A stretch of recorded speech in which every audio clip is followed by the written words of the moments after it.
Hello friends, welcome to my to study Diksha Singh. उम्मीद करती हूँ आप सभी स्वस्थ होंगे और अच्छे होंगे। तो आज की इस क्लास में मैं बिहार शिक्षक भर्ती से रिलेटेड सामाजिक विज्ञान से बहुत इंपॉर्टेंट प्रश्नों को लेकर आई हूँ। इसलिए वीडियो को स्किप किए बिना पूरा देखिए, क्योंकि कोई भी क्वेश्चन आपके एग्जाम के लिए बहुत ज़्यादा इंपॉर्टेंट हो सकता है।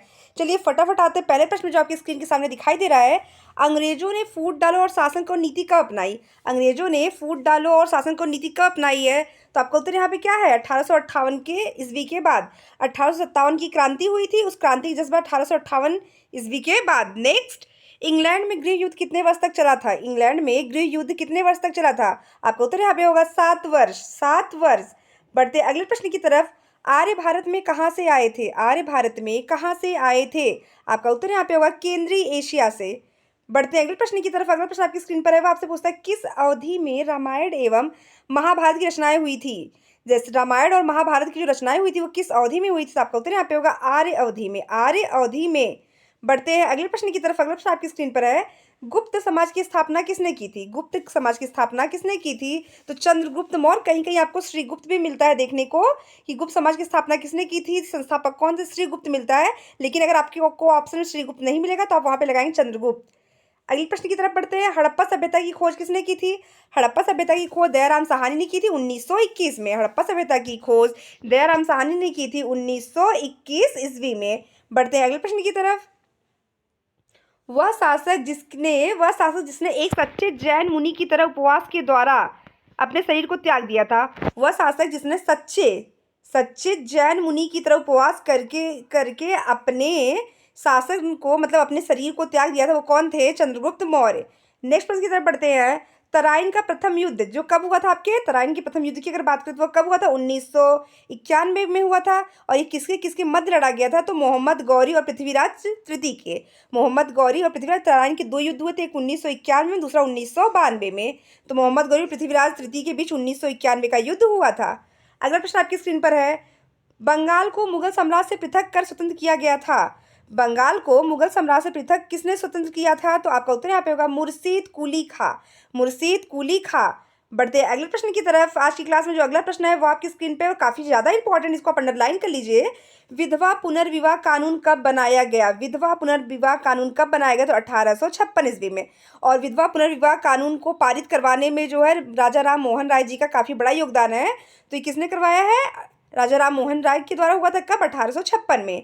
नेक्स्ट, पानीपत की दूसरी लड़ाई किसके किसके बीच हुई, तो पानीपत की जो दूसरी लड़ाई हुई थी वह कितने, 1526, 1556 और 1761, ये 3 युद्ध हुए हैं पानीपत के। 1500 कितना, 1526, 1556 और 1761। तो जो दूसरी युद्ध हुआ था वो किसके बीच में हुआ था, बैगम खान और हेमू के बीच। नेक्स्ट प्रश्न आपकी स्क्रीन पर है, मोहम्मद गौरी कहाँ का शासक था। मोहम्मद गौरी कहाँ का शासक था, तो आपको उत्तर यहाँ पे होगा अफगानिस्तान। फ्रेंड, उसके पहले मैं आपसे रिक्वेस्ट करना चाहती हूँ, प्लीज़ अगर आप मेरे चैनल पे नए हैं तो मेरे वीडियो को लाइक और मेरे चैनल को सब्सक्राइब करना कतई ही ना भूले, ताकि मेरे चैनल के माध्यम से आपको ऐसे ही लेटेस्ट प्रश्नों को देखने के लिए और आपकी एग्जाम की प्रिपरेशन लगातार होती रहे। नेक्स्ट प्रश्न आपके सामने है, मस्तानी किस शासक की प्रेयसी थी। मस्तानी किस शासक की प्रेयसी थी, आपका उत्तर यहाँ पे होगा बाजीराव पेशवा। बाजीराव पेशवा। नेक्स्ट आपसे पूछता है, बिहार प्रदेश को किस मुस्लिम शासक ने सर्वप्रथम जीता था। तो बिहार शिक्षक भर्ती के लिए मोस्ट इंपॉर्टेंट प्रश्न है आपका कि बिहार प्रदेश को किस मुस्लिम शासक ने सर्वप्रथम जीता था, आपका उत्तर यहाँ पे होगा खिलजी। नेक्स्ट प्रश्न आपके सामने है, मुगल काल में सर्वप्रथम किस शहर को अंग्रेजों ने अपने कारखाने स्थापित करना शुरू किया था। मुगल काल में सर्वप्रथम किस शहर में अंग्रेजों ने अपने कारखाने स्थापित किए, आपका उत्तर यहाँ पे होगा सूरत। नेक्स्ट आपसे पूछता है, पहली सहायक संधि कौन सी थी। तो पहली जो सहायक संधि थी वो निजामा की संधि जो थी वो पहली सहायक संधि थी। नेक्स्ट आपसे पूछता है, कर्नाटक संगीत का पितामह किसे कहते हैं। कर्नाटक संगीत का पितामह किसे कहते हैं, आपका उत्तर यहाँ पे होगा पुरंदर दास। पुरंदर दास। नेक्स्ट प्रश्न आपके सामने है, उसके पहले आप सभी प्लीज मेरे चैनल को फटाफट सब्सक्राइब कर लीजिए, मेरे वीडियो को लाइक। किसके शासनकाल में प्रथम चीनी यात्री भारत आए थे। मोस्ट इंपॉर्टेंट प्रश्न ये भी है, किसके शासनकाल में सर्वप्रथम चीनी यात्री भारत आए, तो चंद्रगुप्त द्वितीय, जिनका एक उपनाम है विक्रमादित्य। चंद्रगुप्त द्वितीय जिनका एक उपनाम है विक्रमादित्य। अगले प्रश्न की तरफ बढ़ते हैं, निम्नलिखित मुगल शासकों में किसने प्रिंस ऑफ विल्डर्स के नाम से जाना जाता है। निम्नलिखित मुगल शासकों में किसे प्रिंस ऑफ विल्डर्स के नाम से जाना जाता है, तो आपका उत्तर यहाँ पे होगा शाहजहां। नेक्स्ट आपसे पूछता है, सिख समुदाय के अंतिम गुरु थे।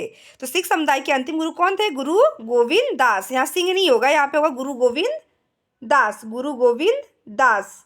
नेक्स्ट प्रश्न आपके सामने है, कुचिपुड़ी नृत्य कहाँ प्रारंभ होता हुआ है? कुचिपुड़ी नृत्य जो है वो कहाँ का लोक नृत्य है? तो आपका उत्तर यहाँ पे होगा आंध्र प्रदेश। कुचिपुड़ी कहाँ का है? आंध्र प्रदेश। नेक्स्ट, चित्रकला की गांधार शैली का सूत्रपात किसके द्वारा किया गया? चित्रकला की गांधार शैली का सूत्रपात किसके द्वारा किया गया था? आपका उत्तर यहाँ पे होगा महायान संप्रदाय के द्वारा। नेक्स्ट, ताजमहल की डिजाइन तैयार करने वाला वास्तुकार कौन है? ताजमहल की डिजाइन तैयार करने वाला वास्तुकार कौन है? आपका उत्तर यहाँ पे होगा उस्ताद इंशा। नेक्स्ट, बौद्धों के विश्वास के अनुसार गौतम बुद्ध का अगला अवतार किसे माना जाता है? बौद्धों के विश्वास के अनुसार बुद्ध का अगला अवतार किसे माना जाता है? आपका उत्तर यहाँ पे होगा कल्कि। नेक्स्ट, सम्राट अकबर ने निम्नलिखित में से किस महल का निर्माण फतेहपुर सीकरी में करवाया? मोस्ट इंपॉर्टेंट प्रश्न है कि फतेहपुर सीकरी में सम्राट अकबर ने किस महल का सीकरी कराया? तो आपका उत्तर यहाँ पे होगा पंचमहल। तो आज की क्लास बस इतना ही, मिलते हैं ऐसी लेटेस्ट वीडियो के साथ आपसे अगली क्लास में। तब तक के लिए धन्यवाद।